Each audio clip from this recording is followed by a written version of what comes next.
It is Wednesday, the 13th of April 2016. I'm your host, Rob McGregor, and this is the One Puck Short podcast. 5, 4, 3, 2, 1. Puck short.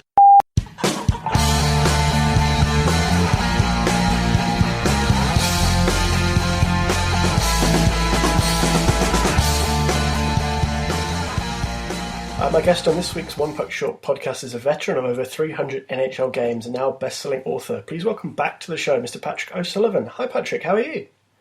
I'm doing well. How are you? Yeah, I'm great. Thanks for joining me again. Obviously, we spoke a little bit earlier in the season about your book, but here today to talk a little bit of hockey with the NHL playoff start tonight. I'm going to start out west because, it seems to be a complete toss-up as to who might emerge in the West this year. I think Minnesota are probably out of it before it's even begun with Zach Parise out, but a lot of people hard-pressed to pick a winner. I mean, who do you like in the Western Conference this year?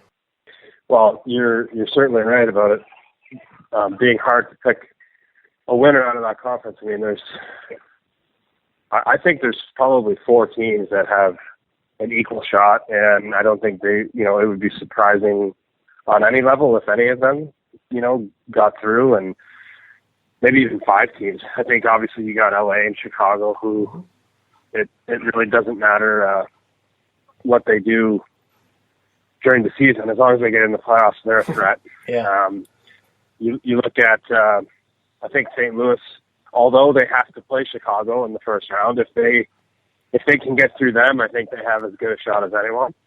And of course you have Anaheim too, and even I guess Dallas. I think Dallas probably has the easiest first round matchup, so that can be helpful too. So it's hard. And then also personally, I don't like San Jose, and it's a little hard, I guess, for me to say that because I have so many close friends that still play in LA. But they've got 2 cups. They're doing just fine. So I like San Jose. I think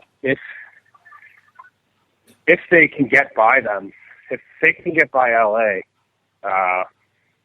you're looking at a team that's full of confidence.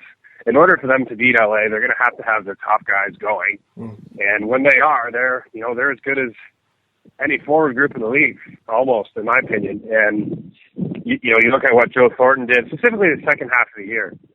I think they're getting good enough goaltending, and it's so hard to predict winners, I think, in the NHL because anything can happen in a 7-game series. A goalie gets hot. You start getting scoring from someone who, you don't really necessarily expect it from. And when stuff like that happens, you get upsets, you get surprises, and everything else. Yeah, I mean, the Sharks certainly, through the second half of the year, really put the pedal down. And as you said, Joe Thornton was incredible again this season, 82 points in 82 games. John Pavelski having another great year, 38 goals for him. And of course, Brent Burns as well, who's kind of been overlooked a bit in the Norris conversation with the whole Doherty and Carlson chatter. But, this is a talented team. And Joel Ward always brings it in the playoffs. And it seems that San Jose are often kind of dogged by what's gone in years before. Obviously, they had the meltdown against the Kings was it last year or the year before, where they led the series 3-0 and lost in 7 games. But they're a real interesting team, and I'm not quite sure what to make of Martin Jones in net. And getting James Reimer in maybe changes that conversation a little because they've got 2 guys who could do really well for them back there. Yeah, I mean, are you talking about San Jose? Yeah, for sure, yeah. Yeah, I mean, I think they don't have anybody expecting them to win, and they're probably the best team that got into the playoffs that nobody's really talking about. Yeah. And that's probably because they have to go through LA in that first round. But there's less pressure on them than there is on St. Louis, that's for sure. And they're both kind of teams. At least San Jose has gotten to the conference finals, and I think maybe their best chance to win the whole thing was a few years ago. They had lots of different chances, even going back to 2006. If they beat Edmonton, they'd probably win in the Cup because they were the best team in the league that year. And obviously we know what happened there. But I just think they're, Thornton and Marlowe and, those guys don't have a lot of years left in the league. And I think they know they're hungry. They look different this year to me, and they could easily lose too in the first round, and then it doesn't really matter. But I wouldn't want to play them, and I know LA is concerned about playing that team, and obviously San Jose wants retribution too for blowing that 3-0 lead. I mean that's only happened two or three times in the history of the game. So I'd imagine that series to me is going to be really, really good, very entertaining, and I wouldn't be surprised if it goes 7 games. Yeah, no, I wouldn't either. I think I'd put Kings in 7 in my bracket, but equally I wouldn't be surprised if the Sharks did come through it. I just kind of favour the Kings because it's the Kings in the playoffs. But it's a heck of a series. You mentioned the Blues a couple of times under a bit of pressure this year, even though you might consider them to be underdogs given that they're playing the Blackhawks. But is this kind of a win or you're out situation for Ken Hitchcock this year, do you think? Because they've been a regular season juggernaut for a few years now, but struggled to get past the opening rounds. I mean, I kind of feel like they have to make the conference finals or Hitchcock's done in Missouri. I'd agree. I think, and I don't know that it's necessarily a reflection of how good a job he's done. To be honest, he deserves a lot of credit, I think, for getting St. Louis kind of to where they ended up being this year with the amount of injuries that team had. Oh, yeah. And in a way, they did so well that now the expectations are different, I think, than if they had just maybe squeaked into the playoffs. If that's the case, and the injuries are the same, now everybody is praising him, and wow, what a good job they did just to get in with the amount of injuries and everything else. Now teams are scared of them. They don't want to play them in the first round because they know they're a good team and everything else. But the way it played out, they did so well during the season now that I think a lot of people have them, as a favorite over Chicago, and that's not a spot you want to be in as a coach or even as a team. And it's hard. They're going to have to kind of deflect that, and obviously they're going to say in the media that we're playing the defending champs and the best team really certainly in the last decade. But they're in a position. They're in a position that's tough, and I think you're right. If they don't get to the conference finals at the very least, you're probably going to see a coaching change. You're probably going to see some of the veteran guys like Backus moved out of there just because you can only try the same thing over and over again. No matter how well you do in the regular season, when you're a team like that that's built the way they are, they want to win, and if you're not, you got to make changes. Yeah, for sure. And Back is, of course, an unrestricted free agent this summer, so there is an opportunity there if they want to go in a different direction after this season to make a few changes there. And you look at some of the guys like Stastny, Steen, Backers is another one who, they're in or around their 30s now. And so maybe the window's starting to shrink a little bit on the Blues, which adds the pressure, perhaps. You mentioned the Stars earlier on, obviously. Their first round maybe got a little bit easier, not to disparage the Wild, but they're without Thomas Vanek and Zach Parise for the foreseeable future. And Eric Hall is going to miss game 1 as well. What do you make of the Stars this year? Are they a legitimate contender, or is this just another step along the road for them, and maybe it's their time in 12 or 24 months' time, do you think?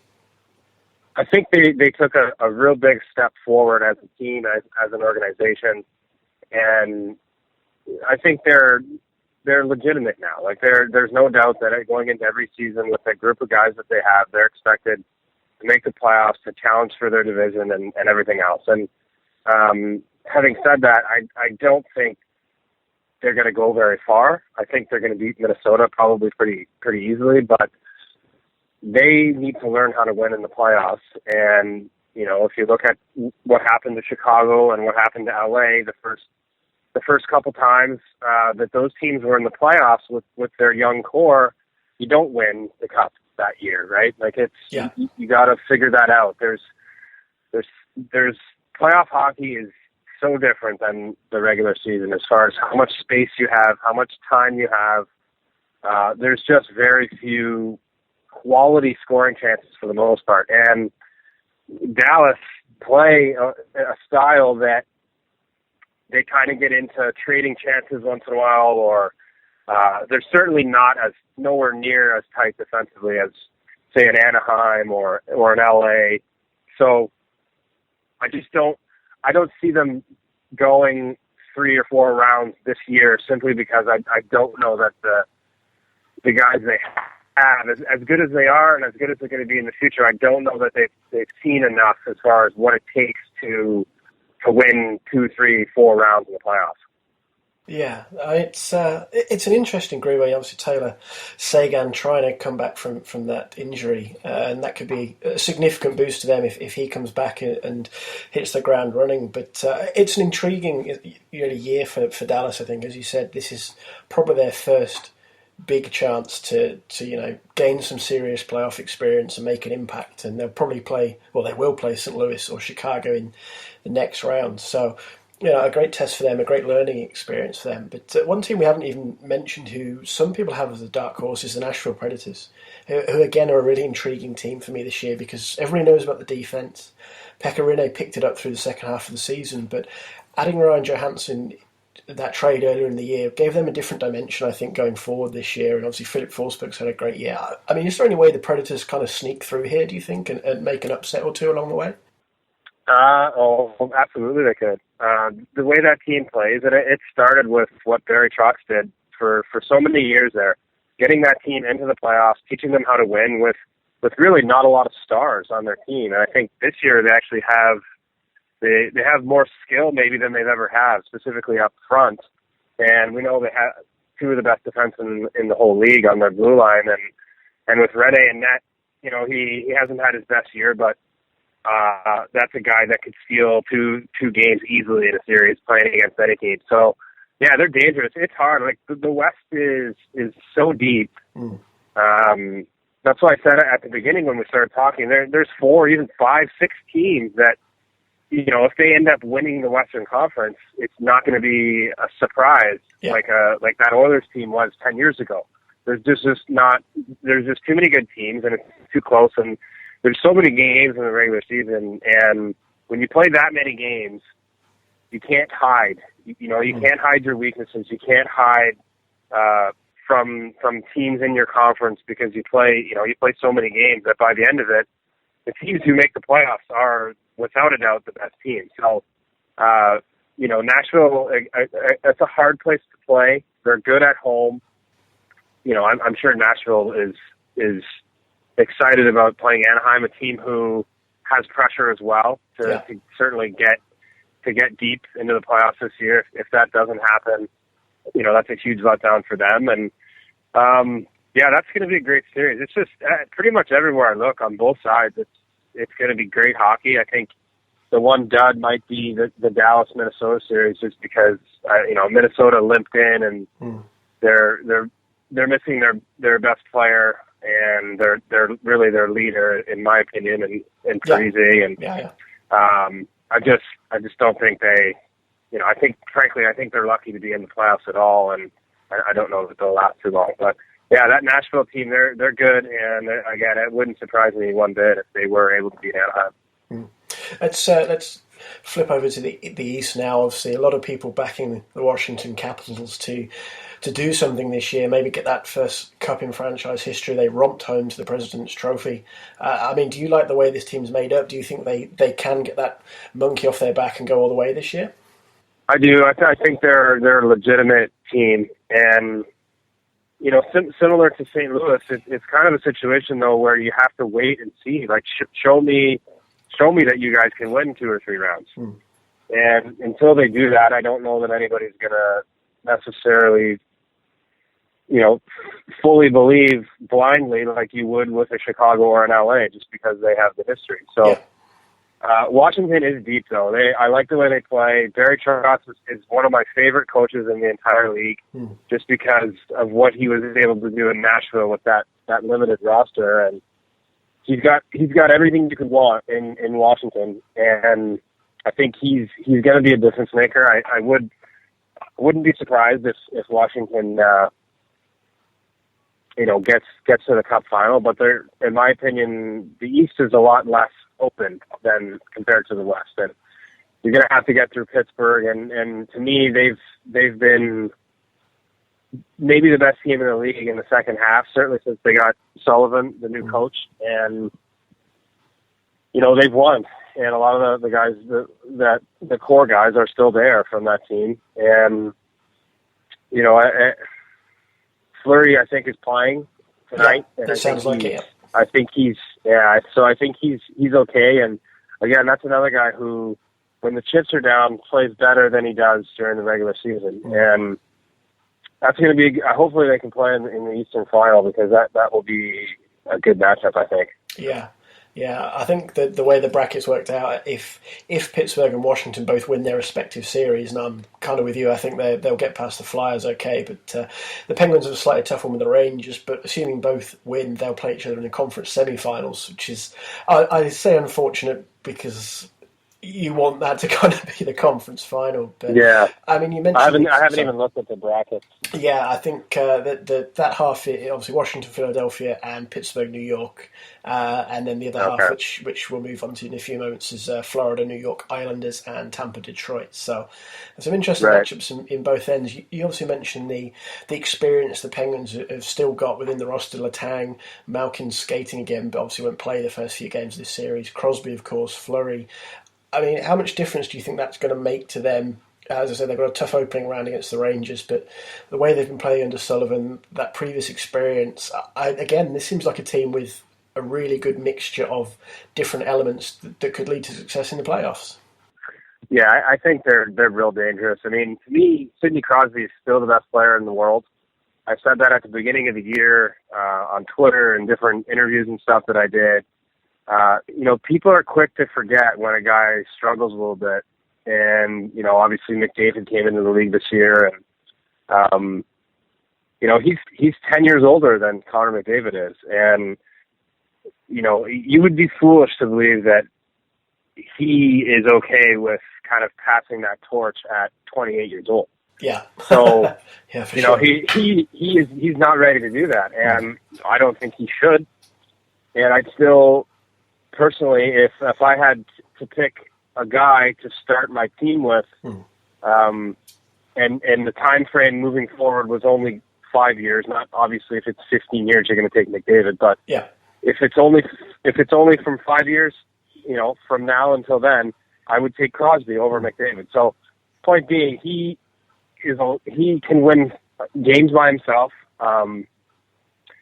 He needs another cup to kind of try to keep up with Taves and Kane and guys like that he's compared to all the time. And I think they have as good a shot as Washington. Obviously, you just mentioned that they're going to have to play them, in the second round potentially. So that isn't great, I guess, for us as TV viewers, and we'd like to see that as a semifinal matchup for the whole league. But either way, you got to go through all the teams. At some point or another, you're going to have to beat the best teams, and kind of what round that comes in doesn't really matter to the guys that are playing. And I just think they have all the pieces there, and there's less pressure on them than there is on Washington, without a doubt. And I just think they don't have a whole lot to lose, and specifically the way that they started. I mean, I don't know, and it's also something to think about too. The last time that they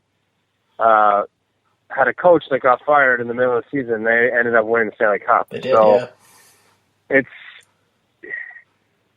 There's something to be said for teams that don't have an entire year and an entire build-up every month of the expectation and everything else. And sometimes when you struggle, as they did for really the first half, you get a new lease on life, and all of a sudden you're more fresh. You're winning games. You're feeling better than you were at the beginning, and to have that going into the playoffs is a dangerous situation for the rest of the teams.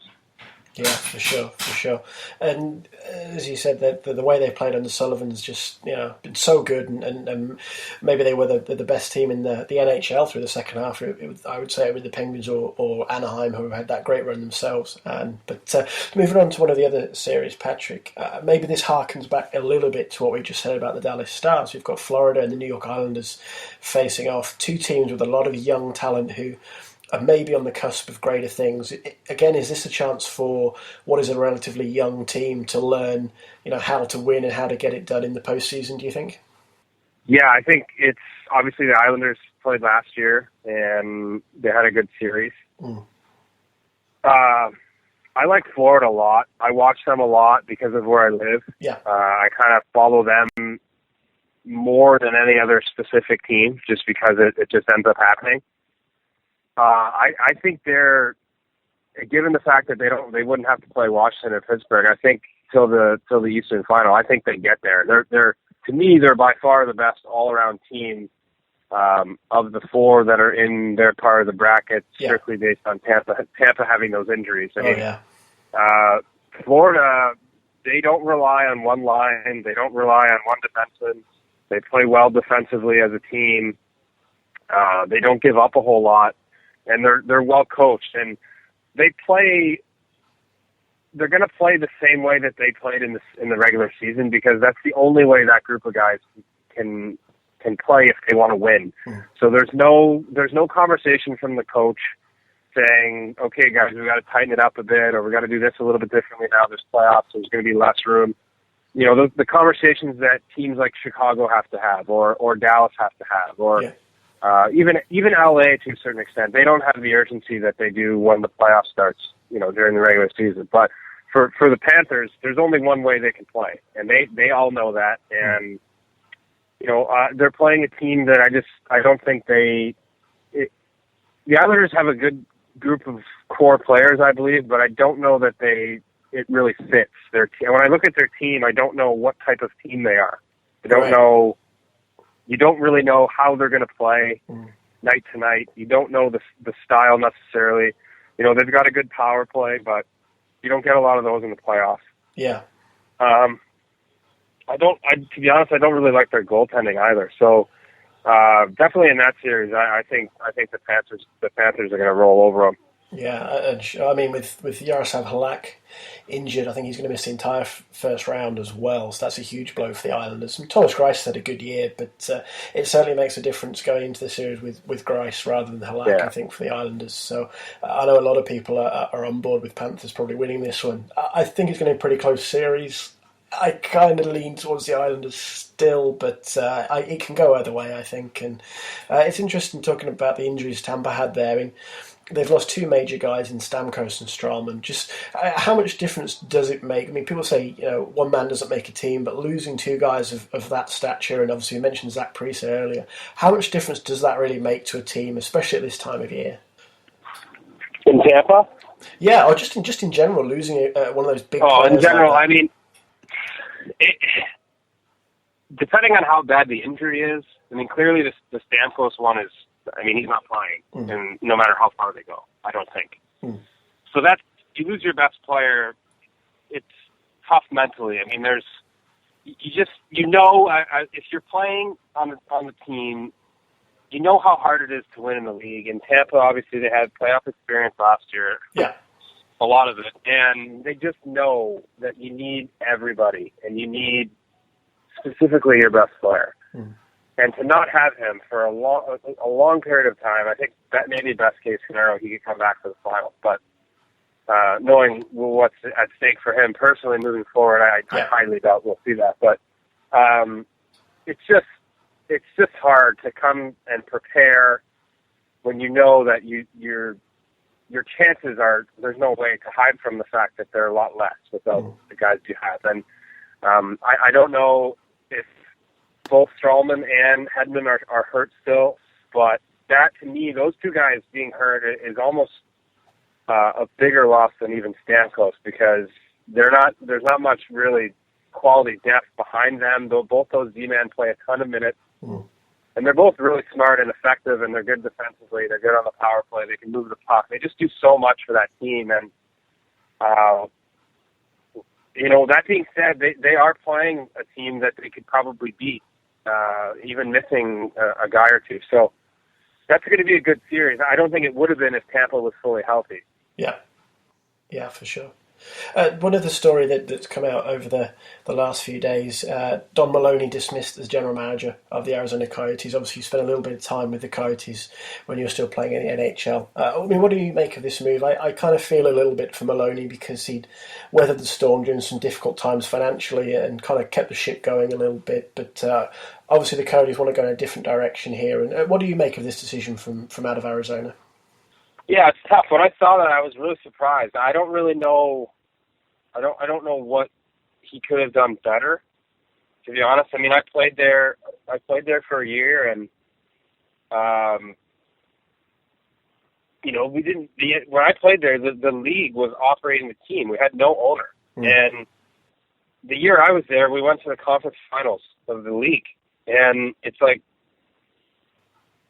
I don't know what else. I don't know what else he could have done there. To be honest, I don't get it. Like, they don't get a lot of fans because the arena's in a bad location. He continues to find guys that are veterans that are not the headliner free agents to come and play there. Guys like Ray Whitney or, you go down the list. It seems like every year they're competitive. They have a really good coach. And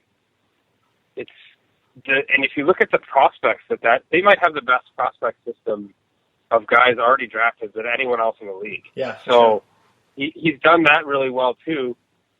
So I don't know. I mean, I don't know who. I feel sorry for whoever goes in there next if draft pick changes aren't made as far as the budget and everything else, because there's no way the new guy's going in there and doing a better job than what Maloney did. Yeah.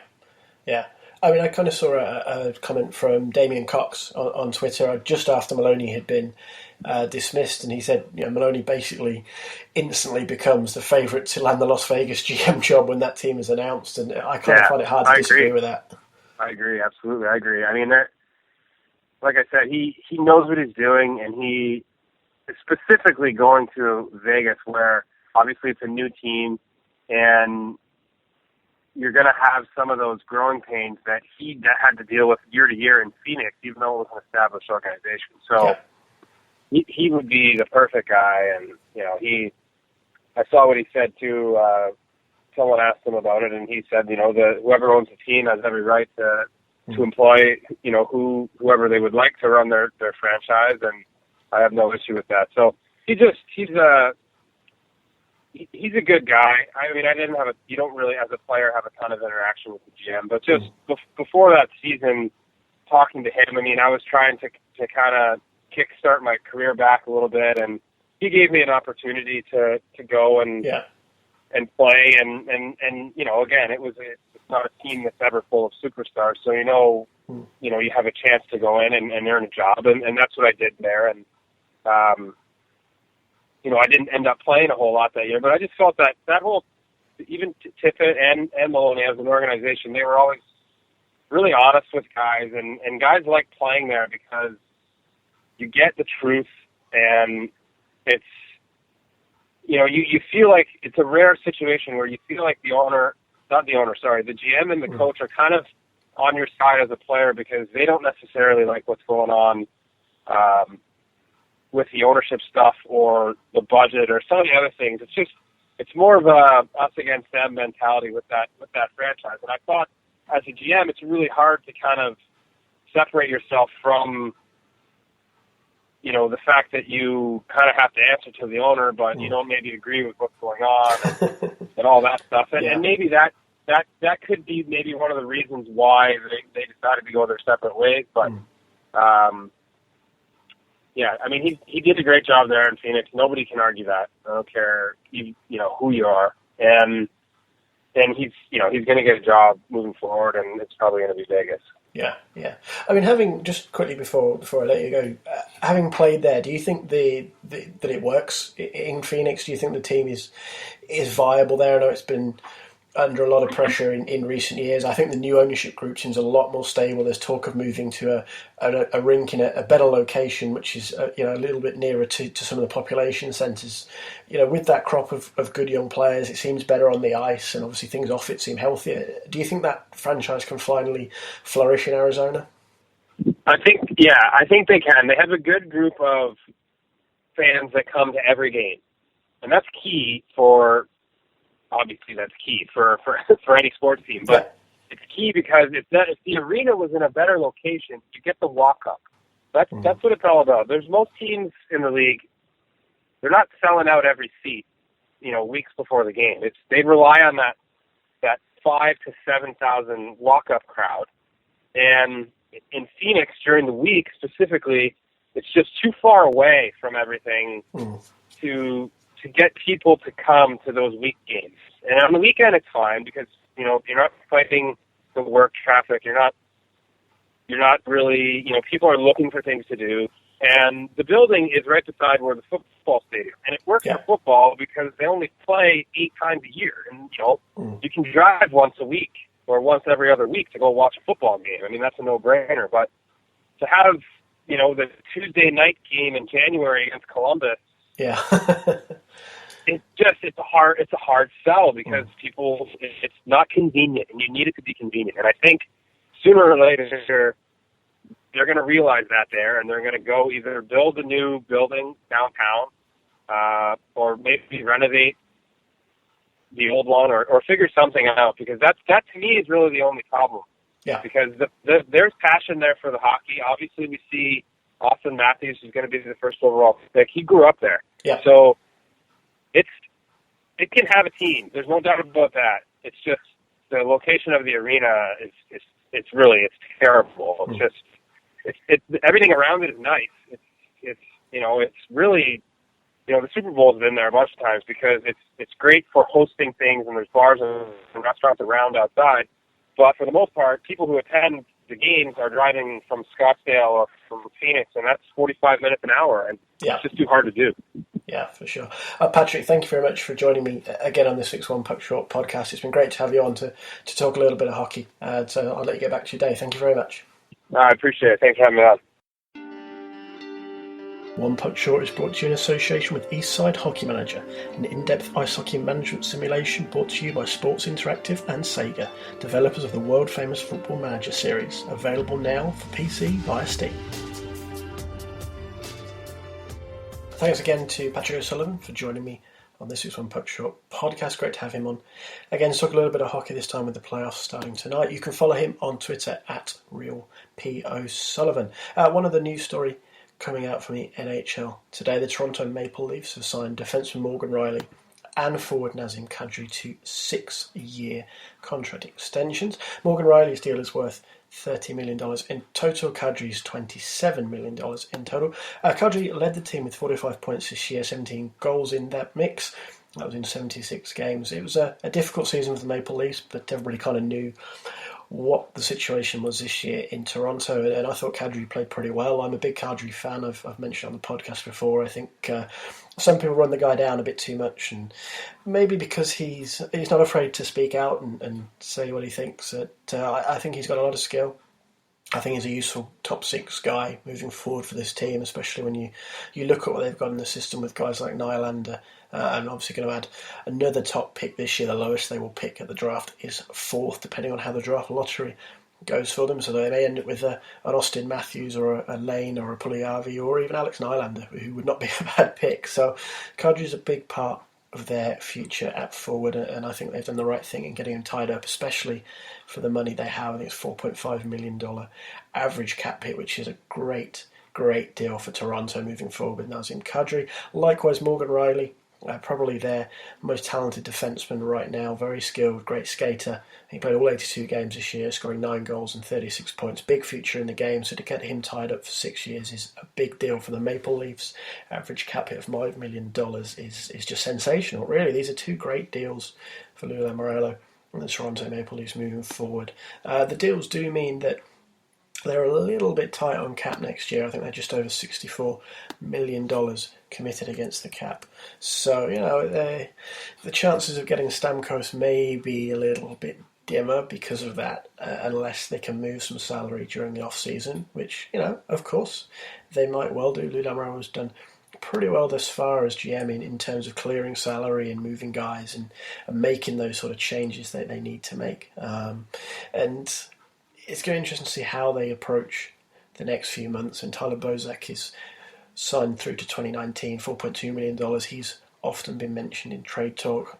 Milo Mihalik, $4 million next season again, possibly someone they might look to move. Grabner is a unrestricted free agent, so I suspect he will be allowed to leave. Brooks Laish did pretty well for the Maple Leafs in the short time he was with the club, but he earns $4.5 million next year. So, there's some decisions there. P.A. Parenteau's a UFA. Again, had a good year. Do they, keep him around? And then Tobias Lindbergh obviously came in as part of a trade package early in the year, and he's done pretty well for them. So they've got options to move guys if they want to, and obviously they got a bit of salary off the books by moving Phaneuf earlier in the season. They plan to buy out Jared Cowan as well. There's talk maybe of being able to move Joffrey Lupul, whose contract carries a $5.25 million cap hit. I think you may find one or two teams possibly look at Lupul if he can prove he is healthy, though Lamoureux would not commit to any kind of leaning one way or the other on whether Lupul and Stefan Robideau would still be with the club next year. He just said there was no update on their status with the team. Obviously, they've sat out, Robideau sat out the entire season through injury. Lupul's missed much of the season. And that's the biggest barrier, I think, to moving Joffrey Lupul, who's proven to be a useful scorer at the NHL level. I think there are a few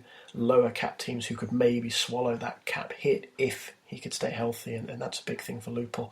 But obviously they'll get James Van Riemsdyk back next season as well. And interesting times in Toronto. I think they're on the right path at last. I've talked in seasons past about how they need to really have a massive transformation and big rebuild. They embarked on that this year, and for year one of the plan, I think it went to plan, for lack of a better term. They moved assets for picks. They've got a lot of draft picks this year. They've got a couple of good young players tied up. Kadri's only 25 this year, and Reilly's 22. So those guys are locked in for the next 6 years, and it looks a lot brighter in Toronto. Nylander looked good. Kapanen looked good. He didn't score any points, but he played his part. And just in general, I think things are on the up in Toronto. It's still a good couple of years probably away from playoff hockey again, but the boat is pointing in the right direction, shall we say. So, positives there for this team, and as I said, two great signings for the Maple Leafs in getting Kadri and Reilly locked up for the next 6 years. A little bit of housekeeping before I go. If you want to get in touch with One Puck Short, you can follow me on Twitter at RobMcGregor35. You can email onepuckshort@gmail.com. Of course, you can find the blog, onepuckshort.wordpress.com. And if you're so inclined, there is a PayPal donation button on the blog. If you think we're worth £1, $10, €100, whatever, hit the button, send it in. It all gets funneled back into the show, hosting costs, equipment costs, stuff like that. And maybe, things like SoundCloud to keep episodes on there permanently. At the moment, I only host the most recent episodes on SoundCloud because I use a Spreaker account for the back catalogue. So, options there, as I said, if you are so inclined as to get involved and help us out. You can also find One Puck Short on Facebook, facebook.com/One Puck Short, and all podcast episodes are also uploaded to our YouTube channel. Hoping to have a little bit more video content on there over the summer as well, so keep your eyes peeled for that. But for this week, I say thank you again to my guest, Patrick O'Sullivan. Thank you to everybody at home for listening, and I'll speak to you all again very soon.